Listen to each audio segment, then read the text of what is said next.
बार फिर अब पैनल की तरफ रुख करेंगे और हम हमारे editor in chief SK Surana से जानना चाहेंगे। सुराना साहब, जिस तरीके की स्थिति है और शिक्षा की जो विकास होना चाहिए, जो स्थिति आज होनी चाहिए वो नहीं है। लगातार आजादी के बाद तो प्रयास तो हुए लेकिन धरातल पे कुछ नहीं निकला। आज राइट टू एजुकेशन की भी बात हो रही है, शुरुआत भी की गई है, लेकिन उसके बावजूद भी सरकारी स्कूलों की अगर हम स्तर की बात करें तो दिन ब दिन वो बद से बदतर हुआ है। जो बच्चे हैं उनका ड्रॉप आउट बहुत ज्यादा हो रहा है। जो बच्चे हैं जो स्कूल जा भी रहे हैं तो केवल मिड डे मील के लिए एक लालच के तौर पर जा रहे हैं। और उसके बाद शिक्षा की बात करें तो शिक्षा से वंचित आज भी बच्चे हैं। आखिर कहीं कहीं इस पूरी प्रणाली को, व्यवस्था को चेंज करने की जरूरत है। सुराना साहब, जरूरत इस बात की है कि हम अपनी जो विकास के लिए हमने जो प्रयास अभी तक कर दिए हैं, एक डीप ब्रेथ लेके हम रुकें और उसको पहले कंसोलिडेट करें। ऐसे अनाप शनाप कहीं से भी डिमांड आ गई, एक प्राथमिक स्कूल को क्रमोन्नत कर दो, तुरंत उसको माध्यमिक क्रमोन्नत, राजनीतिक फायदे के लिए कर देते हैं और पता ही नहीं रहता कब वहां टीचर जाएगा, कब वहां पे आधारभूत सुविधा होगी, वहां टॉयलेट भी है या नहीं। इस सब मानसिकता को छोड़ते हुए सबसे पहले 1 महीने का 2 महीने का मॉरेटोरियम लग के सारी चीज आंकड़े सामने आए कि हमारे पास बच्चे कितने हैं, स्कूल कितने हैं, टीचर कितने हैं, उनका रियल समानीकरण हो और उनके ऊपर जवाबदेही फिक्स हो कि आपका प्रमोशन नहीं होगा अगर आपकी स्कूल का रिजल्ट इतना % नहीं हुआ, आपके सब्जेक्ट में अगर इतने % पास नहीं हुए तो आपका इंक्रीमेंट रुक जाएगा। इस तरह की कोई जब तक कैरेट एंड स्टिक पॉलिसी नहीं होगी, अभी तो भारत में ऐसी स्थिति हो गई है, सरकारी जॉब लो और एक मुफ्त की सैलरी लेने का लाइसेंस ले लो, हटा और नहीं सकते आप उसको। तो ये चीज जो है मूलभूत बात है जिससे सारी बीमारियां फैल रही हैं सरकारी तंत्र में। और चूंकि वहां पे कोई रिश्वत वाली चीज नहीं है इसलिए सर्विस भी नहीं मिल रही है। और जगह सर्विस इसलिए मिल जाती है कि लो लेवल पे वो थोड़ा रिश्वत का खेल है तो वो उसको सर्विस दे देता है। स्कूल का गरीब बच्चा क्या रिश्वत देगा उसको पढ़ाने के लिए। इसलिए सबसे पहली जरूरत यह है कि हम अपनी चीज को कंसोलिडेट करें। जो हमारे स्कूल्स हैं बन चुके हैं उनको पहले ठीक करें, रादर देन एक नया स्कूल खोलने के।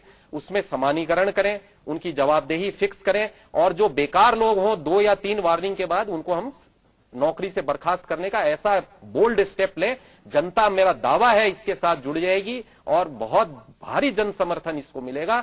जनता ऊब चुकी है ऐसे लोगों से जो कि दीमक की तरह तंत्र में घुस चुके हैं और तंत्र को खाए चले जा रहे हैं। लेकिन जिस तरीके से शिक्षकों की भर्ती की जा रही है, जितना पैसा उनके उसमें जा रहा है, जैसा कि हमारे editor in chief SK Surana साहब ने भी कहा था कि इतनी तनख्वाहें बांटी जा रही है लेकिन स्तर जो है बच्चों का, जो शिक्षा का स्तर है वो नहीं बढ़ पा रहा है। एक बड़ी बात है, क्या कहेंगे इस मामले पर? पहले मैं तांबी साहब आपसे जानना चाहूंगा।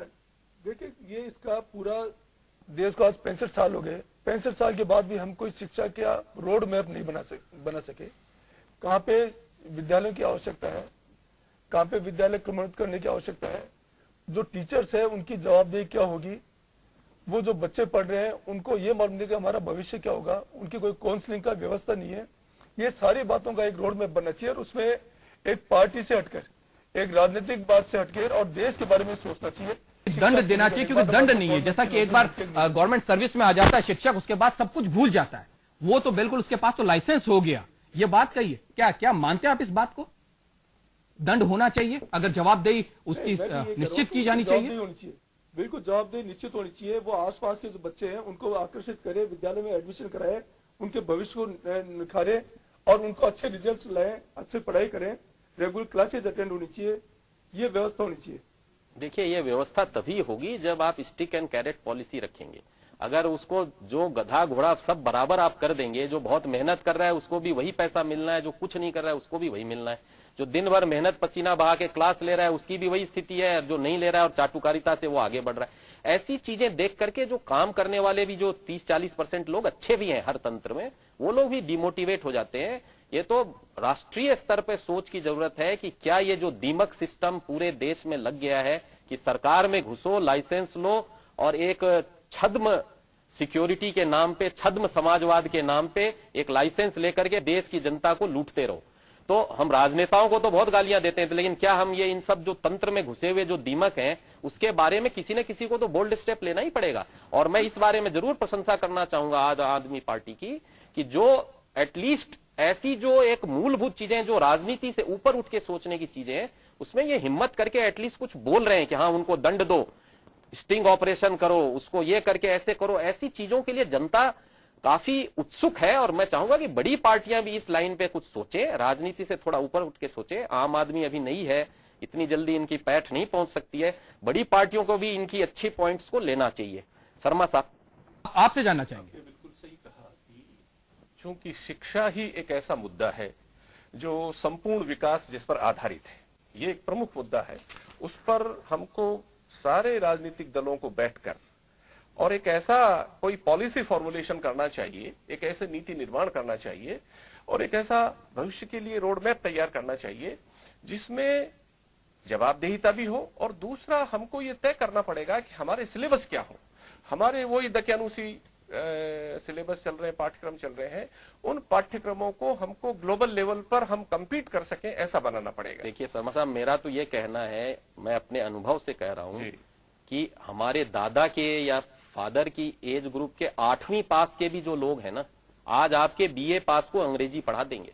खाली डिग्रियां बांटने से अगर हम विकास और आंकड़ों से अगर हम विकास को देखें, इसका कोई मतलब नहीं है। 8वीं तक ही हम अगर अच्छी पढ़ाई करें, प्लस ये पिरामिड जो है, हर आदमी को बीए करने की क्या आवश्यकता है। देश में इतने करोड़ों लोग हैं, क्यों नहीं खेती से लोगों का पलायन का हम ऐसी मानसिकता क्यों बना रहे हैं? क्या हम खेती करना नहीं चाहते? वही मैंने कहा कि जिस तरह की देश में शिक्षा की आवश्यकता है, उस पर हमको विचार करने की आवश्यकता है। एक समग्र विकास शिक्षा के संदर्भ में नहीं हुआ। लेकिन बीएम शर्मा साहब, 6 दशक निकल गए, शिक्षा की बात नहीं करें हम, 6 दशक निकल गए बीएम शर्मा साहब, शिक्षा की बात हम उसके ऊपर सोच नहीं पाए अब तक।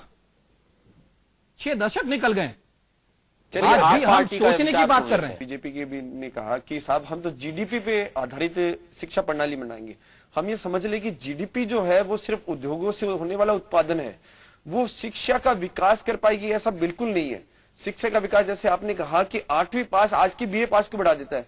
हम सिर्फ इनलेट पे ध्यान दे रहे हैं कि कितने लोग आ रहे हैं। आज जितने भी आंकड़े पूछे जाते हैं टीचर से कि साहब कितने एडमिशन हुए, कितने ड्रॉप आउट हुए, लेकिन ये तो पूछे कि जो बच्चा निकल रहा है 8वीं पास करके 10वीं पास करके, क्या उसके पास में कोई एजुकेशन है?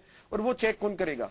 क्या दिल्ली में बैठी सरकार केरला में चेक कर सकती है? क्या दिल्ली में बैठी सरकार तमिलनाडु में चेक कर सकती है? क्या असम में चेक कर सकती है? वो वहीं के लोग चेक तो वो दोनों समग्र, क्या वो समन्वय सूची में राज्य सरकार और दोनों में? हाँ, तो वो उसी को दीजिए ना। दिल्ली की वाली बात तो नहीं। अभी जो आप दंड की बात कर रहे थे, दंड में हम क्या कर सकते हैं? हम ज्यादा से ज्यादा शिक्षक की शिकायत है कि बीएलओ से कर सकते हैं, बीडीओ से कर सकते हैं, शिक्षा अधिकारी को कर सकते हैं। अब शिक्षा अधिकारी नेताओं से पूछता है कि साहब इसका ट्रांसफर करूं कि नहीं करूं। ये अधिकार क्यों ना वही हो कि ग्राम के लोग, मोहल्ले के लोग बताएं कि भाई आप नहीं पढ़ा रहे हो तो हम आपको यहां से हटवा देंगे। आपकी बात सही है, 10 साल बाद जब आप पहले शिक्षित हो जाएंगे। अभी आप किनको ग्राम, उनको तो पता ही नहीं है कि अच्छा क्या है और बुरा क्या है। सर, आप सफेद और काला का अंतर पहचान पाओगे तभी तो कर पाओगे। सर एक बात बताइए, हर माँ बाप अपने बच्चे की भलाई समझता है। यदि हर माँ बाप को, हर गांव के आदमी को ये पता होगा कि मेरे बच्चे का भविष्य से जुड़ा है, वो जरूर लेगा। वन ऑफ द इनपुट हो सकता है, देखिए जरूर लेगा। माँ बाप शहरों में तो लागू करें। माँ बाप में एक क्षमता आ गई तो सारी प्रॉब्लम हो जानी है। सर ये सरकार पे क्षमता तो आई हुई है, इसीलिए वो बेचारा यही है कि हमारा करके दूसरे स्कूल में हमारा माँ बाप है सरकारी में नहीं भेजता है। गरीब मजदूर भी आज अपने दूसरे स्कूल में एक जो ट्यूशन पढ़ा रहा होता है उसके यहाँ भेजता है। यदि ये नहीं होता तो इतनी प्राइवेट स्कूलें कैसे होती? यदि माँ बाप यदि शिक्षित नहीं होते तो आज हमारी जो इतनी प्राइवेट स्कूलें वे कैसे होती? हम ये तो कह रहे हैं कि आप अधिकार उनको दीजिए, डिसीजन उन्हें करने दीजिए, उन्हें पंगु मत बनाइए बल्कि उन्हें सक्षम बनाइए। माँ बाप को सक्षम बनाइए, स्टूडेंट को सक्षम बनाइए, स्कूल को सक्षम बनाइए। आपकी एक पॉलिसी थी, आप कहते पैसे की कमी है, एजुकेशन की कमी है। आप बच्चों को लैपटॉप कंप्यूटर बांट रहे हैं, कोई वो टैबलेट बांटते हैं, वो पैसा क्यों ना आप स्कूलों में दे देते हैं? टीचर की कहां कमी है? टीचर की रिस्पॉन्सिबिलिटी दे हो, पैसा भी दे हो। आपने कंप्यूटर बांट दिए लेकिन वहां पे लाइट ही नहीं है, वो कंप्यूटर धूल खा के वापिस आ गए। तो ऐसी दूरदर्शी पॉलिसी क्यों बनाते हैं? वो इसलिए बनाते हैं क्योंकि आपको ही नहीं पता कि 200 किलोमीटर दूर क्या हो रहा है। ये आप कहिए कि साहब आपकी पॉलिसी आप बनाइए, हम आपको पैसा दे रहे हैं।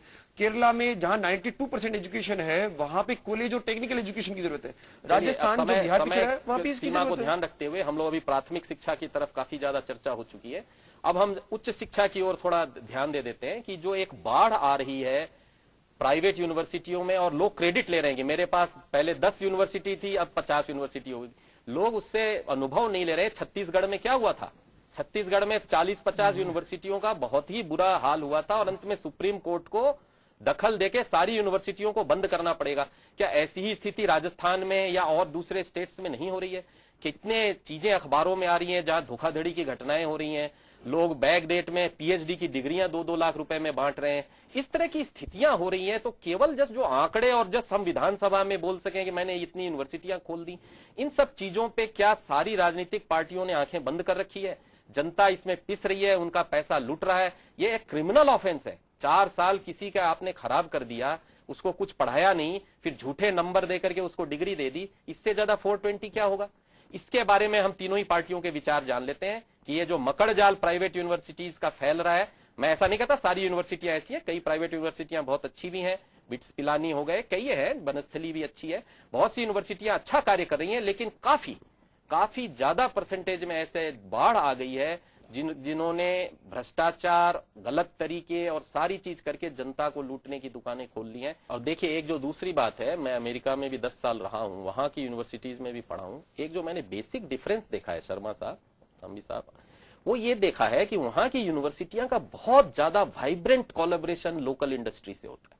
आप देखेंगे कि वहां chair from Ford foundation chair, a chair from IBM, a chair from this, और इतना वाइब्रेंट इंटरेक्शन होता है। और डिग्री लेने में आप जब तक इंडस्ट्री के साथ कोऑपरेशन नहीं होता है और तो अपने आप ही जॉब लगती है। फिर इस तरह का तंत्र हमने अपने शिक्षा नीति में लाने की जरूरत है, और वो मुझे मिसिंग लग रहा है। तीनों पार्टियों के मैनिफेस्टो मैंने पढ़े। कारण यह है, देखिए मैं आपको बताऊं, एक तो ये कि हम किन के लिए शिक्षा दे रहे हैं।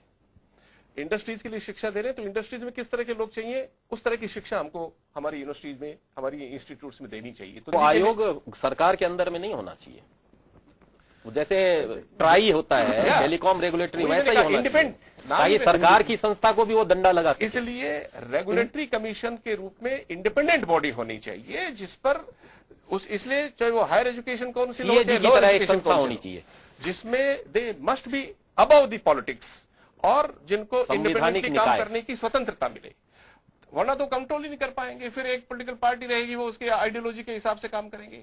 तो देयर मस्ट बी इंडिपेंडेंट। ये एक अच्छा विचार आया। बात यह है, जितनी हम लाइन, जितने ज्यादा कंट्रोल रखेंगे उतना ही ज्यादा भ्रष्टाचार है। आप जितनी चीजों को सिंपल रखेंगे, कंपटीशन होना चाहिए। आज देखिए, होटल पे कोई रेगुलेशन नहीं है, लेकिन अपने आप जो होटल अच्छा होता है उसके पास जनता चली जाती है, जो खराब होटल है उसके पास नहीं जाती है। तो क्यों होता है ऐसा? क्योंकि उसमें रेगुलेशन बहुत ज्यादा नहीं है, जनता के ऊपर छोड़ दिया है। हम लोगों ने तो क्या कर रखा है कि लाइसेंस दे करके उसके बाद में अगर आप उस कॉलेज में चले गए तो you have no right to change your college. इस तरह के बहुत ही गलत नियम बने हुए हैं। तो उसको विचार कहां, वो बेचारा 4 साल के फंस गया, ऊपर से उसको 40% नंबर और दे दिए उसी चोर को कि अब तो नंबर और दो, उसको डराता रहता है वो, और 4 साल तक उसका शोषण करता है। नियम ऐसे होने चाहिए कि अगर तो उसको अच्छा कॉलेज नहीं लग रहा है, he should go and join some other college. अपने आप फियर क्रिएट होगा। ये मैं एक उदाहरण दे रहा हूं कैसे हमारा टेलीफोन तंत्र सुधरा। टेलीफोन तंत्र में भी ऐसे ही था, खूब नियम थे, बड़े बड़े लाइसेंस के फॉर्म थे, और 4-4 साल लग जाते थे एक लैंडलाइन लेने के लिए। अभी तो कोई खास रेगुलेटरी नहीं है, एक ट्राई है छोटी सी, वो भी पॉलिसी मुद्दों पे करती है। बाकी आप अपनी जो रेट रखना रखो, फीस मार्केट ड्रिवन होती है, 1 रुपया मिनट रखो, 2 रुपया मिनट रखो, सब उसके ऊपर। और क्वालिटी क्यों हो रही है कि आज आप अपना सिम बदल के BSNL हटा करके एयरटेल लगा सकते हो, ये ताकत है आपके पास।